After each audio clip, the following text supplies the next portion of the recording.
అన్ని కీళ్ల సంబంధిత సమస్యలకు రీజనార్థోస్పోర్ట్ హైదరాబాద్లో అధునాతనమైన సర్జరీ లేని వైద్యం. మాజీ మంత్రి రోజా సడన్ గా యాక్టివ్ అయి తిరిగి అంతే స్పీడ్గా ఎందుకు సైలెంట్ అవుతున్నారు? స్టాక్ మార్కెట్ గ్రాఫ్ లాగా అంత అప్ అండ్ డౌన్స్ ఎందుకు కనిపిస్తున్నాయి? ఓ విషయం ఆమెను టెన్షన్ పెడుతోందన్నది నిజమేనా? మా మేడం భయపెట్టే టైప్ కానీ భయపడే రకం కాదని అనుచరులు డైలాగ్స్ చెప్తున్నా తెర వెనుక టెన్షన్స్ ఉన్నాయన్నది నిజమేనా? అసలు రోజాలో ఆ సడన్ వేరియేషన్స్ ఎందుకు?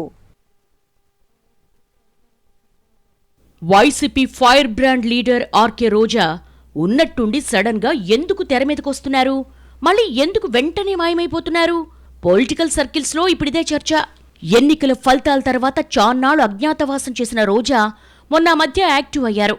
బాగా స్పీడ్ పెంచి వరుస ప్రెస్ మీట్లు, ఎక్స్ మెసేజ్లతో కూటమి ప్రభుత్వాన్ని ఎడాపెడా కడిగి పడేశారు.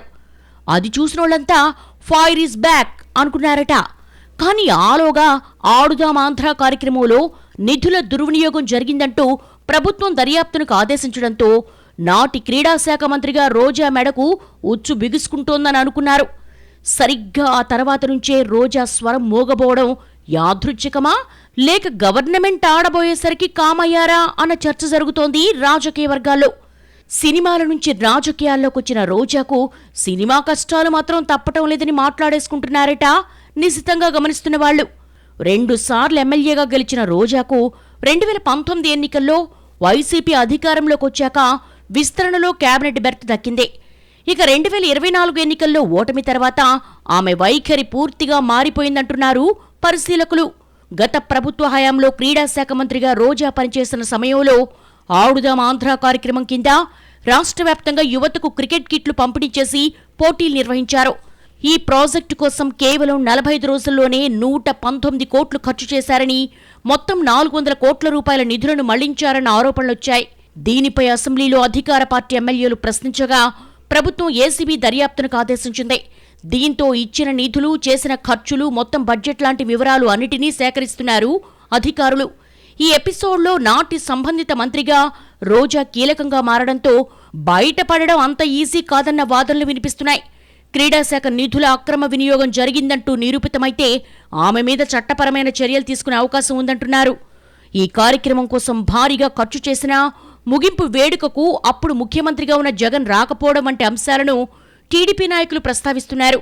ఎట్టి పరిస్థితుల్లోనూ రోజా దీని నుంచి తప్పించుకోలేరని, ప్రభుత్వం వ్యూహాత్మకంగా వ్యవహరిస్తోందని చెప్తున్నారు తెలుగుదేశం లీడర్స్. దీంతో ఏసీబీ దర్యాప్తు ఎలా సాగుతుందన్న ఉత్కంఠ కూడా పెరుగుతోంది. ఇదే సమయంలో మాజీ మంత్రి సన్నిహితుల నుంచి రకరకాల మాటలు వినిపిస్తున్నాయి. ప్రెజెంట్ వైసీపీ నేతలపై కేసులు, జైళ్లు, బెయిళ్ల సీజన్ నడుస్తూ ఉండడంతో రోజా కూడా ఆ సీక్వెన్స్లోకి వచ్చినట్టుగా అంచనా వేస్తున్నారట వాళ్లు. తాజాగా మాజీ మంత్రులు విడుదల రజనీ, కాకాని గోవర్ధన్ రెడ్డి మీద కూడా కేసులు బుక్ అయ్యాయి. వాళ్ళిద్దరికి ఇప్పటికే నోటీసులు కూడా ఇచ్చారు పోలీసులు.